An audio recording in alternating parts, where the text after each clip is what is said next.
വളാഞ്ചേരി പൈങ്കണ്ണൂർ ആലുക്കപ്പടി പാടശേഖരത്തിലെ 40 ഏക്കറിലധികം വരുന്ന നെൽകൃഷിയാണ് ഞാറ് നട്ട് ദിവസങ്ങൾക്കകം തന്നെ വെള്ളത്തിൽ മുങ്ങി നശിച്ചത്.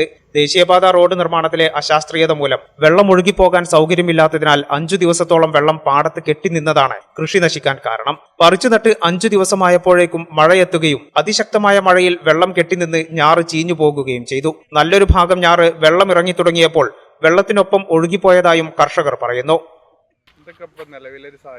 നിലവിലെ സാഹചര്യം ഇത്രയും സ്ഥലം നട്ടതാണ്. ഈ കാണുന്ന വെള്ളക്കെട്ടൊക്കെ നിൽക്കുന്നതിൻ്റെ ഒക്കെ അടിയിൽ നെല്ലാണ് നട്ടിട്ട് 15-20 ദിവസമൊക്കെ ആയതാണ്.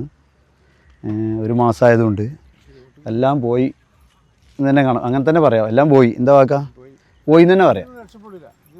നമ്മുടെ എല്ലാം പോയി എന്ന് തന്നെ പറയാം. പല കോലത്തിലും ഉള്ള മഴയാണ്. മഴ പെയ്തിട്ട് ആരെ കൊണ്ടൊന്നും ചെയ്യാൻ പറ്റില്ല. അപ്പോൾ നമ്മൾ അനുഭവിക്കുന്ന ബുദ്ധിമുട്ടാണ് ഇപ്പോൾ അത് കാണിക്കുന്നത്. നഷ്ടമൊക്കെ ഒരുപാട് കർഷകരുണ്ട്. ഇപ്പോൾ വാവാക്കാൻ്റെ ഉണ്ട്, മാനുവിൻ്റെ ഉണ്ട്, അംസലബിന് ഇവിടെ ഇല്ലെങ്കിലും അപ്പുറത്ത് ആകെ മൂടിക്കെടുക്കുകയാണ്. ഇവിടെ ഇപ്പോൾ കൂടുതൽ നമ്മളെ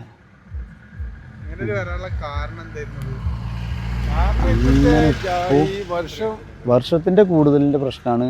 വർഷം പല കോലത്തിലല്ലേ. പിന്നെ നമുക്കൊന്നും പറയാൻ പറ്റില്ല. എന്തപ്പം നമ്മൾ പറയാം, ഇങ്ങനെ വരിക, നമ്മൾ അനുഭവിക്കുക. ഇനി മുന്നോട്ടുള്ള പോക്ക് ഭയങ്കര പ്രശ്നമാണ്.